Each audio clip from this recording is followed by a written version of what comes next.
ನಮಸ್ತೆ. ಕಥೆಗಳಿಂದ ಪರಿವರ್ತನೆಗೆ ಸ್ವಾಗತ. ಓದ್ತಾ ಇರೋ ಬುಕ್ಕು ಕರುನಾಳು ಬಾ ಬೆಳಕೆ.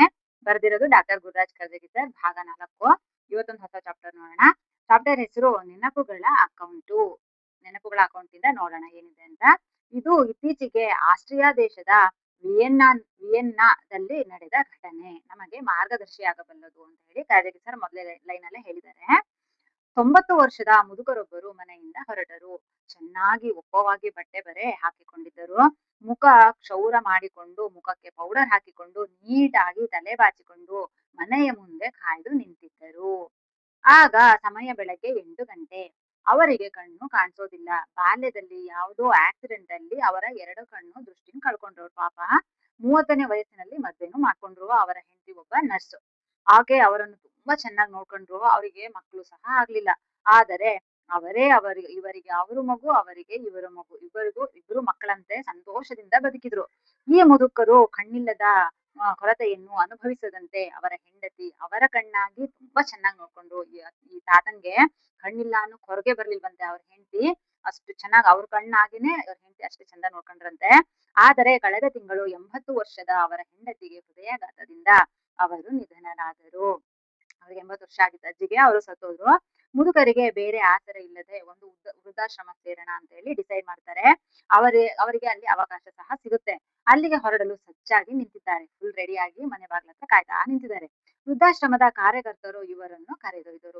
ವೃದ್ಧಾಶ್ರಮದವ್ರು ಬಂದು ಇವ್ರನ್ನ ಕರ್ಕೊಂಡು ಹೋದ್ರು. ಇವರ ಕೊಠಡಿ ಇನ್ನೂ ಸಿದ್ಧವಾಗಿರ್ಲಿಲ್ಲ. ಇವ್ರಿಗೆ ಯಾವ ರೂಮ್ ಕೊಡೋದು ಅಂತ ಇನ್ನೂ ಸಿದ್ಧ ಆಗಿರ್ಲಿಲ್ಲ, ರೆಡಿ ಮಾಡಿರ್ಲಿಲ್ಲ. 1-2 ಗಂಟೆ ಕಾಯಬೇಕಾಗಿತ್ತು ಹೊರಗೆ. ಆ ತಾತ ಕಾಯ್ತಾ ಕೂತಿದ್ರು. ಮುದುಕರು ಶಾಂತವಾಗಿ ಇದ್ದರು. ಈ ವಜ್ಜ ಏನಿದ್ರು ಸುಮ್ಮನೆ ಸೈಲೆಂಟ್ ಆಗಿ ಕೂತಿದ್ರು. ಕೊನೆಗೊಮ್ಮೆ ಒಬ್ಬ ಅಧಿಕಾರಿ ಬಂದು ನಿಮ್ಮ ಕೊಠಡಿ ಸಿದ್ಧವಾಗಿದೆ ಎಂದಾಗ ಮುಗುಳ್ನಕ್ಕೂ ಧನ್ಯವಾದಗಳನ್ನು ಹೇಳಿದ್ರು ತಾತ. ಆ ಅಧಿಕಾರಿ ಇವರಿಗೆ ಕೋಣೆಯ ವಿವರಗಳನ್ನು ನೀಡಿ ಮಂಚ ಎಲ್ಲಿದೆ, ಮೇಜು, ಕುರ್ಚಿ ಎಲ್ಲಿವೆ ಮತ್ತು ಬಚ್ಚಲು ಮನೆಗೆ ಹೋಗುವುದು ಹೇಗೆ ಎಂಬುದನ್ನು ತಿಳಿಸಿ ಹೇಳುತ್ತಿದ್ದರು. ಆಗ ಆ ಮುದುಕರು ವಾವ್, ಕೋಣೆ ತುಂಬಾ ಚೆನ್ನಾಗಿದೆ ಅಂತ ಹೇಳಿ ಹೇಳ್ತಾರೆ.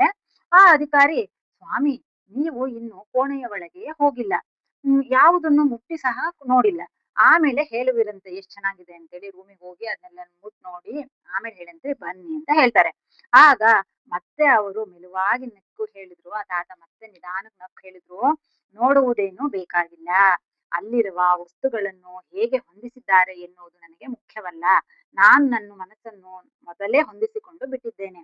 ಇಲ್ಲಿ ಬರುವುದಕ್ಕಿಂತ ಮೊದಲೇ ಕೋಣೆ, ಇಲ್ಲಿಯ ಜನ, ಊಟ ಎಲ್ಲವೂ ತುಂಬಾ ಚೆನ್ನಾಗಿರುತ್ತೆ ಅಂತ ಹೇಳಿ ನಾನು ಆಲ್ರೆಡಿ ತೀರ್ಮಾನ ಮಾಡ್ಬಿಟ್ಟಿದ್ದೇನೆ ಅಂತ ಹೇಳಿದ ತಕ್ಷಣ ಆ ಅಧಿಕಾರಿ ಬೆರಗಾದ. ಮುದುಕರು ಮತ್ತೆ ಮುಂದುವರಿಸಿ ಹೇಳಿದರು, ನಾನು ಬೆಳಗ್ಗೆ ಏಳುತ್ತಲೇ ಇಂದಿನ ದಿನ ಅದ್ಭುತವಾಗಿರುತ್ತದೆ ಎಂದು ತೀರ್ಮಾನ ಮಾಡ್ಬಿಡ್ತೀನಿ. ನನ್ನ ಮುಂದೆ 2 ಆಯ್ಕೆಗಳಿವೆ. ಮೊದಲನೆಯದು ನನಗಿರುವ ದೈಹಿಕ ಮತ್ತು ಮಾನಸಿಕ ತೊಂದರೆಗಳನ್ನು ನೆನಪಿಸಿಕೊಂಡು ಕೊರಗುವುದು. ಅದನ್ನು ಜನರ ಮುಂದೆ ಹೇಳಿ ಹಗುರ ಮಾಡಿಕೊಳ್ಳುವುದು. ಎರಡನೆಯದು ದೇಹದಲ್ಲಿ ಚೆನ್ನಾಗಿರುವ ಭಾಗಗಳ ಬಗ್ಗೆ, ಮನಸ್ಸಿನಲ್ಲಿಯ ಸುಂದರ ಚಿತ್ರಗಳ ಬಗ್ಗೆ ಚಿಂತಿಸಿ ಭಗವಂತನಿಗೆ ಕೃತಜ್ಞತೆ ಅರ್ಪಿಸಿ ಸಂತೋಷ ಪಡುವುದು. ಅಂದ್ರೆ ಬೆಳಗ್ಗೆ ಎದ್ದ ತಕ್ಷಣ ಅಲ್ಲಿ ನೋವ್ತಾ ಇದೆ, ಇಲ್ಲಿ ನೋವ್ತಾ ಇದೆ ಅಂತ ಹೇಳಿ ಚೆನ್ನಾಗಿಲ್ದಿರೋ ಭಾಗಗಳನ್ನ, ಆಮೇಲೆ ನನಗೆ ಇಷ್ಟ ಕಷ್ಟ, ನನಗೆ ಹಂಗೆ ಅಂತ ಹೇಳಿ ನಮ್ಮ ಕಷ್ಟಗಳನ್ನ ನೆನ್ಪು ಮಾಡ್ಕೊಂಡು ಬೈತಂಕ ಆ ದಿನ ಹಾಳು ಮಾಡ್ಕೊಳ್ಳೋ ಬದಲು, ನನಗೊಂದಿಷ್ಟು ಆರ್ಗನ್ಸ್ ಅಂದ್ರೆ ನಮ್ ಬಾಡಿಲಿ ಕೆಲವೊಂದಾದ್ರೂ ಆ ಭಾಗಗಳು ಹೆಲ್ದಿ ಆಗಿದ್ದಾವಲ್ವಾ, ಅವನ್ನೇ ನೆನ್ಪು ಮಾಡ್ಕೊಂಡು ಖುಷಿ ಪಡ್ಕೊಂಡು ಭಗವಂತನಿಗೆ ಕೃತಜ್ಞತೆ ಹೇಳ್ತೀನಿ. ನನಗೆ ಪ್ರತಿದಿನವೂ ಭಗವಂತ ನೀಡಿದ ಕಾಣಿಕೆ. ಮಲಗಿದಾಗ ನಾನು ಬದುಕಿದ್ದೇನೋ ಇಲ್ಲವೋ ನನಗೆ ತಿಳಿಯೋದಿಲ್ಲ. ಬೆಳಗ್ಗೆ ಕಣ್ಣು ತೆರೆದಾಗ ಆ ಸುಂದರ ಪ್ರಪಂಚ ಕಂಡಾಗ, ಭಗವಂತ, ನನಗೆ ಬದುಕಲು ಇನ್ನೊಂದು ದಿನ ಕಾಣಿಕೆ ಕೊಟ್ಟಿದ್ಯಾ ಎಂದು ಕೃತಜ್ಞತೆಯಿಂದ ಬಾಳುತ್ತೇನೆ. ಮುಪ್ಪಿನ ವಯಸ್ಸು ಬ್ಯಾಂಕಿನ ಅಕೌಂಟ್ ಇದ್ದ ಹಾಗೆ. ಬಾಲ್ಯದಲ್ಲಿ, ಜೀವನದಲ್ಲಿ ನಾವು ಒಳ್ಳೆಯ ಕಾರ್ಯಗಳನ್ನು ಮಾಡಿದ್ದಲ್ಲಿ ಅವುಗಳನ್ನು ಈಗ ನೆನಪಿನ ಚೆಕ್ಗಳ ಮೂಲಕ ಹೊರತೆಗೆದು ಸಂತೋಷ ಪಡಬಹುದು. ನಾವು ಆಗ ನಮ್ಮ ನೆನಪಿನ ಅಕೌಂಟಿನ ಮಧುರ ಸ್ಮೃತಿಗಳನ್ನು ಹಾಕಿರದಿದ್ದರೆ ಹೊರತೆಗೆಯಲು ನಮ್ಮ ಹತ್ತಿರ ಏನೂ ಇರೋದಿಲ್ಲ. ಅಂದ್ರೆ ನಾವು ಚಿಕ್ಕವರಿದ್ದ ನಮ್ಮ ಬಾಲ್ಯದಲ್ಲಿ ಏನೇನು ಒಳ್ಳೆ ಸಂದರ್ಭಗಳಿದಾವಲ್ವಾ, ಆ ತರದೆಲ್ಲ ಒಳ್ಳೊಳ್ಳೆ ಸಂದರ್ಭಗಳನ್ನ ನಾವು ವಯಸ್ಸಾದಾಗ ಅವನ್ನ ನೆನ್ಪು ಮಾಡ್ಕೊಂಡು ಅಂದ್ರೆ ಒಳ್ಳೆ ಅಂದ್ರೆ ನೆನಪಿನ ಚೆಕ್ಗಳನ್ನ ಹೊರ ತೆಗಿತಾ ಆ ವೃದ್ಧಾಪ್ಯವನ್ನ ತುಂಬಾ ಖುಷಿಯಿಂದ ಪರವಾಗಿಲ್ಲ, ನನ್ನ ಲೈಫಲ್ಲೂ ಒಳ್ಳೆ ಸಂದರ್ಭ, ಒಳ್ಳೆ ಇನ್ಸಿಡೆಂಟ್ ಆಗಿದ್ದಾವೆ, ನನ್ನ ಲೈಫಲ್ಲಿ ಒಳ್ಳೊಳ್ಳೇದ್ ನಡೆದಿದೆ ಅಂತ ಹೇಳಿ ಆಗ ನಾವು ವಯಸ್ಸಾದಾಗ ಅದನ್ನ ನೆನ್ಪು ಮಾಡ್ಕೊಂಡು ತುಂಬಾ ಖುಷಿಯಿಂದ ಆ ವೃದ್ಧಾಪ್ಯವನ್ನ ನಾವು ಖುಷಿಯಾಗಿ ಆ ಲೈಫ್ ನ ಎಂಜಾಯ್ ಮಾಡ್ಕೊಂಡು ಅನ್ಭವಿಸ್ಬೋದು. ಇಲ್ಲ ಅಂದ್ರೆ ನಮ್ಮ ಹತ್ರ ಹೊರ ತೆಗೆಯಕ್ ಏನಿರಲ್ಲ. ನಮ್ ಲೈಫಲ್ಲಿ ಬರೀ ಅಯ್ಯೋ ನನಗೆ ಅದು ಇದು ಅಂತ ಬರೀ ಗೋಳಾಡ್ತಾ ನರಳ್ತಾ ಅಯ್ಯೋ ನನ್ನ ಲೈಫ್ ಹಂಗಾಯ್ತು, ನಾನು ಕಷ್ಟಪಡ್ತಾ ಇದ್ದೀನಿ, ನನ್ನ ಲೈಫಿಗೆ ಏನು ಸಿಕ್ಕಿಲ್ಲ, ಏನು ಒಳ್ಳೇದು ಸಿಕ್ಕಿಲ್ಲ ಅಂತ ಬರೀ ಕೊಣಗ್ತಾ ಇನ್ನೊಬ್ರನ್ನ ಬ್ಲೇಮ್ ಮಾಡ್ತಾ ಇನ್ನೊಬ್ರನ್ನ ಹೊಟ್ಟೆ ಕಿಚ್ಪಡ್ತಾ ಇವ್ರನ್ನ ಏನೇನೋ ಅಂತ ಇನ್ನೊಬ್ರ ಬಗ್ಗೆನೇ ಮಾತಾಡ್ತಾ ನಾವು ಲೈಫಲ್ಲಿ ಕಳೆದ್ಬಿಟ್ರೆ ನಾವು ವೃದ್ಧಾಪ್ಯದಲ್ಲಿ ಅಂದ್ರೆ ವಯಸ್ಸಾದಾಗ ನಮಗೆ ನೆನ್ಪ್ ಮಾಡ್ಕೊಂಡು ಖುಷಿ ಪಡ್ಕೊಂಡು ನನ್ನ ಲೈಫಲ್ಲೂ ನಾನು ಚೆನ್ನಾಗಿದ್ದೆ, ನನ್ನ ಲೈಫಲ್ಲೂ ಒಳ್ಳೊಳ್ಳೆ ಇನ್ಸಿಡೆಂಟ್ ಆಗ್ತಿದಾವೆ ಅಂತ ಹೇಳಿ ನೆನ್ಪ್ ಮಾಡ್ಕೊಳಕ್ ಏನೂ ಇರೋದಿಲ್ಲ.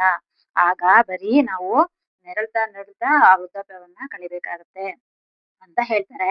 ಮುದುಕರು ಕೋಣೆಗೆ ತೆರಳಿ ಹೊರಗಿನದ್ದು ಕಾಣದಿದ್ದರೂ ಮನದ ಕಣ್ಣಿನಿಂದ ಸುಂದರ ಚಿತ್ರಗಳನ್ನು ನೋಡುವುದರಲ್ಲಿ ಮಗ್ನರಾದರು. ಈಗ ಖರ್ದಿಗಿ ಸರ್ ಹೇಳ್ತಾ ಇದ್ದಾರೆ, ನಾವು ಹಾಗೆ ನಮ್ಮ ನೆನಪಿನ ಅಕೌಂಟುಗಳಲ್ಲಿ ಸುಂದರ ಅನುಭವದ ಚಿತ್ರಗಳನ್ನು ದಾಖಲಿಸಬಹುದೇ? ಹಾಗಾದರೆ ನಮ್ಮ ವೃದ್ಧಾವಸ್ಥೆ ಭಯಂಕರವಾಗದೆ ಈ ನೆನಪುಗಳನ್ನು ಮೆಲುಕು ಹಾಕುವ ವಿರಾಮ ಕಾಲವಾಗುತ್ತದೆ ಅಂತ ಹೇಳಿ ಖರ್ದಿಗಿ ಸರ್ ಹೇಳ್ತಾ ಇದ್ದಾರೆ. ಅಂದ್ರೆ ಆ ತಾತ ಏನ್ ಹೇಳಿದ್ರು, ರಾತ್ರಿ ನಾವು ಮಲಗಿದಾಗ ನಾವು ಬದುಕಿದೀವ ಇಲ್ಲ ಅಂತ ನಾವು ನಿದ್ದೆ ಮಾಡೋರಿಗಂತೂ ಖಂಡಿತ ಗೊತ್ತಿರಲ್ಲ. ಆದ್ರೆ ಬೆಳಗ್ಗೆ ಎದ್ದ ತಕ್ಷಣ ಭಗವಂತ ನನಗೆ ಇನ್ನೂ ಒಂದಿನ ಬದುಕೋದಕ್ಕೆ ಅವಕಾಶ ಕೊಟ್ಟೆ. ರಾತ್ರಿ ಮಲಗಿದಾಗ ನಮ್ಮ ಪ್ರಪಂಚದಲ್ಲಿ ಎಷ್ಟೋ ಲಕ್ಷ ಜನ ರಾತ್ರಿ ಮಲಗಿದಾಗ ಬೆಳಗ್ಗೆ ಏಳೋದೇ ಇಲ್ಲ. ಹಾರ್ಟ್ ಅಟ್ಯಾಕ್ ಆಗಿ ಅಲ್ಲೇ ಸತ್ತೋಗಿರ್ತಾರೆ. ವಯಸ್ಸಾದರು ಅಂತಲ್ಲ, ವಯಸ್ಸಿರೋರು ಸಹ ಚಿಕ್ಕ ವಯಸ್ಸಲ್ಲೇ ರಾತ್ರಿ ಮಲಗಿದಾಗ ಬೆಳಗ್ಗೆ ಎದ್ದಿರಲ್ಲ, ರಾತ್ರಿನೇ ಸತ್ತೋಗಿರ್ತಾರೆ, ಹಾರ್ಟ್ ಅಟ್ಯಾಕ್ ಆಗಿರುತ್ತೆ. ಆಗ ನಾವ್ ಅನ್ಕೋಬೇಕು ಬೆಳಗ್ಗೆ ಎದ್ದ ತಕ್ಷಣ ನಾವು ಬದುಕಿದೀವಲ್ವಾ ಅಂತ ಹೇಳಿ ಖುಷಿ ಪಟ್ಟು ಭಗವಂತನಿಗೆ ಒಂದು ಥ್ಯಾಂಕ್ ಹೇಳ್ಬೇಕು. ಭಗವಂತ ಎಷ್ಟೋ ಲಕ್ಷ ಜನ ಸತ್ತೋಗಿದ್ದಾರೆ, ಅದ್ರಲ್ಲಿ ನಾನಿನ್ನು ಬದುಕಿದ್ದೀನಿ, ನನಗೂ ಇನ್ನೂ ಒಂದಿನ ಬದುಕೋದಕ್ಕೂ ನೀನು ಅವಕಾಶ ಕೊಟ್ಟೆ, ನಾನು ಈ ದಿನ ತುಂಬಾ ಖುಷಿಯಾಗಿ ಕಳಿತೀನಿ ಅಂತ ಹೇಳಿ ಭಗವಂತನಿಗೆ ಗ್ರಾಟಿಟ್ಯೂಡ್ ಹೇಳ್ಬೇಕು, ಥ್ಯಾಂಕ್ ಯು ಹೇಳ್ಬೇಕು ಅಂತ ಹೇಳಿ ಹೇಳ್ತಾ ಇದ್ದಾರೆ.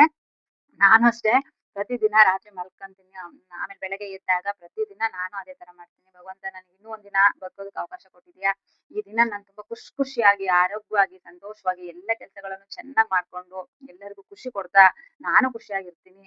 ಇನ್ನೂ ಒಂದಿನ ಬದುಕೋಕೆ ನಂಗೆ ಅವಕಾಶ ಕೊಟ್ಟಿದ್ದಕ್ಕೆ ಥ್ಯಾಂಕ್ ಯು ಅಂತ ನಾನು ಪ್ರತಿದಿನ ಭಗವಂತನಿಗೆ ಗ್ರಾಟಿಟ್ಯೂಡ್ ಹೇಳ್ತೀನಿ. ಇವಾಗ ನೀವು ಚೆಕ್ ಮಾಡ್ಕೊಳ್ಳಿ.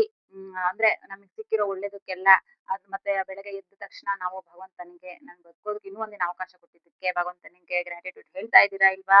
ನಮ್ ಲೈಫಲ್ಲಿ ಭಗವಂತ ತುಂಬಾ ಒಳ್ಳೇದನ್ನ ಕೊಟ್ಟಿದ್ದಾನೆ. ಬ್ಯಾಡ್ ಆಗಿದ್ದನ್ನ ಅದನ್ನ ನೆನ್ಪ್ ಮಾಡ್ಕೊಳ್ಳೋದೇ ಬೇಡ. ಎಲ್ಲರ ಲೈಫಲ್ಲೂ ಎಲ್ಲ ತರದ್ದು ಇರುತ್ತೆ. ಆದ್ರೆ ನಾವು ನಮ್ ಜೀವನದಲ್ಲಿ ಕೆಟ್ಟದ್ದಾಗಿದ್ದನ್ನ ನೆನ್ಪ್ ಮಾಡ್ಕೊಂಡು ಗೋಳಾಡೋದಕ್ಕಿಂತ ಎಷ್ಟೊಂದು ಒಳ್ಳೇದ್ ಕೊಟ್ಟಿದ್ದಾನೆ ಅದನ್ನ ನೆನ್ಪ್ ಮಾಡ್ಕೊಂಡು ಖುಷಿ ಪಡ್ತಾ ಭಗವಂತನಿಗೆ ಥ್ಯಾಂಕ್ ಯು ಹೇಳ್ತಾ ಖುಷಿಯಾಗಿರೋಣ ಅಂತ ಹೇಳ್ತೀನಿ. ಈ ಚಾಪ್ಟರ್ ನಿಮ್ಗೆ ಇಷ್ಟ ಆಯ್ತು ಅನ್ಕೊಂತೀನಿ. ಸೊ ದಯವಿಟ್ಟು ಲೈಕ್ ಮಾಡಿ, ಸಬ್ಸ್ಕ್ರೈಬ್ ಮಾಡ್ಕೊಂಡು ಸಪೋರ್ಟ್ ಮಾಡಿ. Thank you.